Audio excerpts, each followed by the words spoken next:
and dancing and things like that, and not putting the real focus on education. If they ever go back and start looking at what our core is, when I grew up, my folks stressed education, stressed learning about why we were giving our votes to the Democrats and so on and so forth. And I think that education is a word. But here's the other thing about that. Hang on. Here's the other thing about that, because when I saw that a few weeks ago, as you said, my head was going to explode. But this is what's going on in a lot of urban communities, which is very unfortunate. And we have a president in the White House who is pushing plantation politics. That's what I call it. You're going to have more of this, with people standing around waiting to be helped. These people were waiting for money to pay their utility bills. Yeah, I think this is. Don't get me wrong. Right. I don't think this is. I think this is in the inner cities. Hang on just a second. I think this is in the inner cities, but I don't think this is a black problem. This is a black-white problem. This is going to happen all across the country. It's an American problem. The policies that Obama is pushing, I call them plantation politics. He's pushing for cap and trade, for example, which is a tax on energy. These people were standing in line to get money to pay their utility bills. He said that energy prices will skyrocket through my cap and trade plan. Now, how is that helping anyone? How is that helping the economy? First of all, my name is Brandon Bryce, and I'll tell you how it's happening. I'm a community organizer in Harlem, and I'm actually from Motown, Detroit. The problem is that we have got to get in the communities. This is a grassroots issue. We got to talk about this issue with the average everyday American in these low-income communities, and moving forward, we have to break down what cap and trade means. Most Americans don't understand what cap and trade means. They understand that their energy bill or their heating bill is going to rise, and that is a direct issue with the African American community. Wait a minute, but in the lower income communities, there is a whole program within the cap and trade bill where you're going to get a subsidy. Right, you're gonna get so it doesn't matter. You're going to get it for free. That's what they say. The average person don't understand that. I think for me, the reason I opposed Barack Obama from the beginning, and the reason I still oppose him, is this. My mother is from the Soviet Union. I was actually born in the USSR. My grandfather was a lifelong member of the Communist Party of the USSR. My grandfather's policies, God bless his soul, are the exact same policies as those of Barack Obama. And there is no way I will come to America where I can be anything I want to be.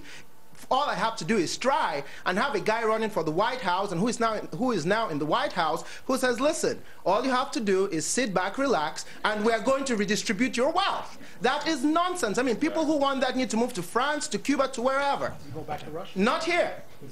Right here, ma'am. I'm sorry, I can't see your name from here. Shakira, how are you? I'm well, thank you. Good. My name's Shakira. I grew up in the Bronx. So I'm going to talk about, one, where that type of mentality is coming from, and then how it ties into socialism. That mentality comes from everybody gets help. The banks don't have any money. Obama goes into his stash, and they have money now. So it's very easy for someone to see, well, see, when the banks were broke, he helped them. I'm broke, you'll help me. That's where that type of thought is coming from. So that's an embarrassment to really think that money magically appear.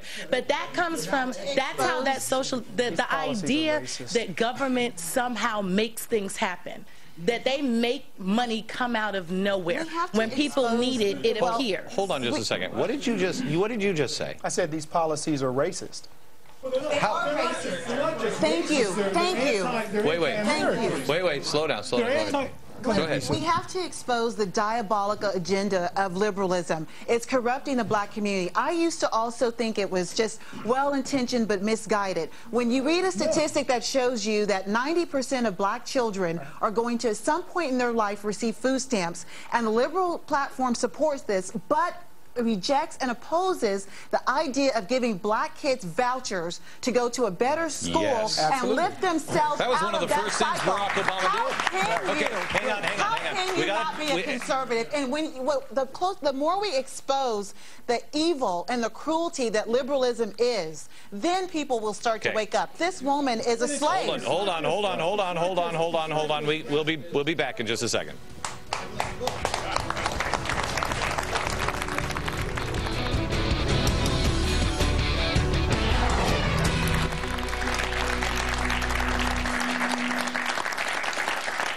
I am, you know, people make fun of me that I say I'm concerned about my country and I'm concerned about the direction we're headed in. I've been concerned, you know, when George Bush was in office. We're spending out of control, and we're teaching people that there's free stuff everywhere. The one thing that I don't see, and it's because I guess the way I was raised, I don't understand. My grandfather, I believe, had a second-grade education. He was a machinist, and he worked at Boeing. And he was the head guy for the machine. When they had a tough part to make, he couldn't read the plans. But they would explain it to him, say exactly, Ed, this is the problem we're having. We have to have this made. And he was the guy who did it. I was taught and I was raised, you can do anything. You can make it. You can do anything. And I have. Now, I don't understand. It doesn't seem like we're teaching anymore in any community. You can do it. Gordon, you agree or disagree? Glenn, I agree with you. I'm elected a mayor of Monticello, New York. And one thing that I dislike and to hear that I am a black mayor, just like certain people are saying Barack is a black president. I'd like to say that I am a qualified mayor, not a black mayor. I get it all the time at where my village is. And to say the president is that people vote for Barack because he's a black man, I don't agree with that. I'm a Republican. I think he was the better candidate. I think he had better vision. And that's why I went with, and that's why I did go with Barack. I have to hang on just a second. Hang on. I got to chastise this really. If you are, hang on.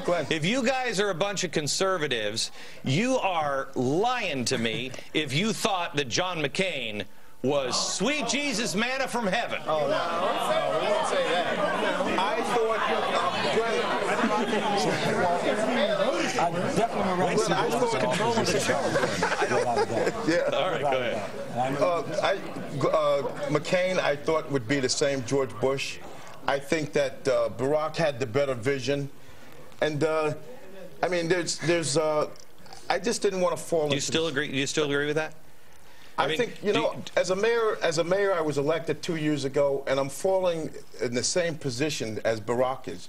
You know something? I've been in office from day one, being in office, and just like the president. You know, he's only been there a year. But it takes taxing and spending. Oh, no. Don't give me that. Don't give me that this man hasn't accomplished. I will not hear that this man has not accomplished anything. He's accomplished plenty. Look what he's only been in a year, and look what he's facing because of the deficit and the budget is that's past tense of what prior. No, come on. Okay, hold on. You're not going to need me anymore, America. I'm just going to let him go. Next.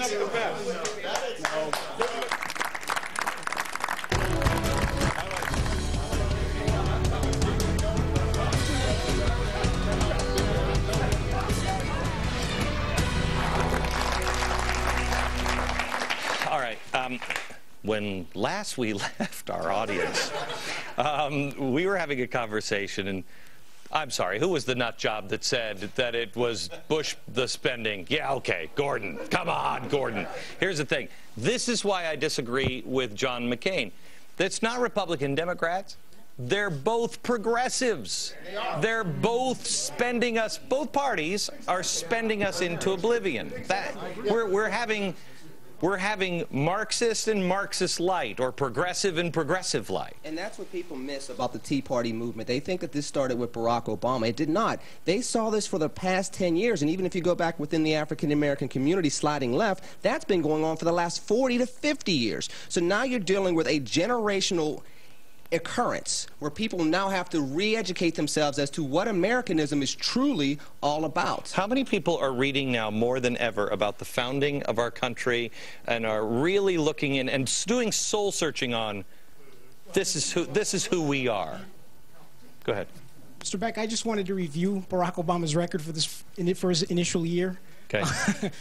He ran as a pragmatic moderate, and I can understand his charisma. You know, and the weariness of the Bush years sold people on him to a certain extent. And I think his race also did play a factor. People wanted to see Martin Luther King's dream realized. Yes. In the past year, we've had a stimulus bill pass, $800 billion, looting of the Treasury. We have we're on track for $9 trillion in deficits for the next decade, which completely obliterates anything George W. Bush ever dreamed of. Yeah, but it's not. But again, John McCain would have been